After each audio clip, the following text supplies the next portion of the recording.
Hi நண்பர்களே, எல்லாரும் எப்படி இருக்கீங்க? இந்த வீடியோ பார்க்குற எல்லாருக்கும் வரவேற்பு. மறக்காமல் நம்ம சேனலை சப்ஸ்கிரைப் பண்ணுங்க, இந்த வீடியோக்கு லைக் பண்ணுங்க, பெல் ஐகானை அழுத்துங்க. அப்பதான் நம்ம கதைகள் உங்ககிட்ட உடனடியாக வரும். சரி, இன்னைக்கு நம்ம பேச போறது டாக்டர் ஏபிஜே அப்துல் கலாம் அவர்களோட வாழ்க்கை. இந்தியாவின் மிசைல் மேன், மக்கள் தலைவர், ஒரு மிகப்பெரிய உந்து சக்தி. கலாம் அவர்கள் 1931 ஆண்டு தமிழ்நாட்டின் ராமேஸ்வரத்தில் பிறந்தார்.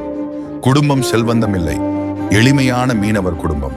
சிறு வயதிலேயே காலை பத்திரிகை விநியோகம் பண்ணிட்டு பள்ளிக்கு செல்வார். காரணம், தன் படிப்பு செலவை தானே சமாளிக்க. பாடம் ஒன்று, சூழல் எப்படி இருந்தாலும் பெரிய கனவு காணுங்கள். பள்ளி நாளிலிருந்தே அவருக்கு ஒரு வலிய கனவு, நான் உயர பறக்கணும். விமானங்கள், இயந்திரங்கள், விண்வெளி, இவை அனைத்திலும் ஆர்வம். அதனால்தான் அவர் ஏரோஸ்பேஸ் இன்ஜினியரிங் படித்தார். ஆனாலும் வெற்றி சுலபமில்லை. விமானப்படை தேர்வில் கலந்து கொண்டார். 8 பேருக்கு மட்டுமே இடம். அவர் 9ஆம் இடம். தேர்வு ஆகவில்லை. ஆனால் அவர் சொன்னார், கடவுள் எனக்காக இன்னும் பெரிய திட்டம் வைத்திருக்கிறார். பாடம் 2, தோல்வி முடிவல்ல, அது இன்னும் பெரிய வெற்றிக்கான வழிகாட்டி. பிறகு அவர் ISROவில் சேர்ந்தார். இந்தியாவின் முதல் செயற்கைக்கோள் ஏவுகணை SLV-3 வெற்றிக்கு அவர் முக்கிய பங்காற்றினார். பின்னர் DRDOவில் அக்னி, பிருத்வி போன்ற ஏவுகணைகளை உருவாக்கினார்.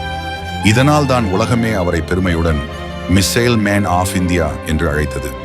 2002 கலாம் அவர்கள் இந்தியாவின் 11வது குடியரசுத் தலைவரானார். ஆனாலும் அவர் மனம் எப்போதும் மாணவர்களோடு தான். அவர் எப்போதும் சொல்வார், கனவு என்பது தூங்கும்போது காண்பது அல்ல, அது உங்களை தூங்க விடாத ஒன்று.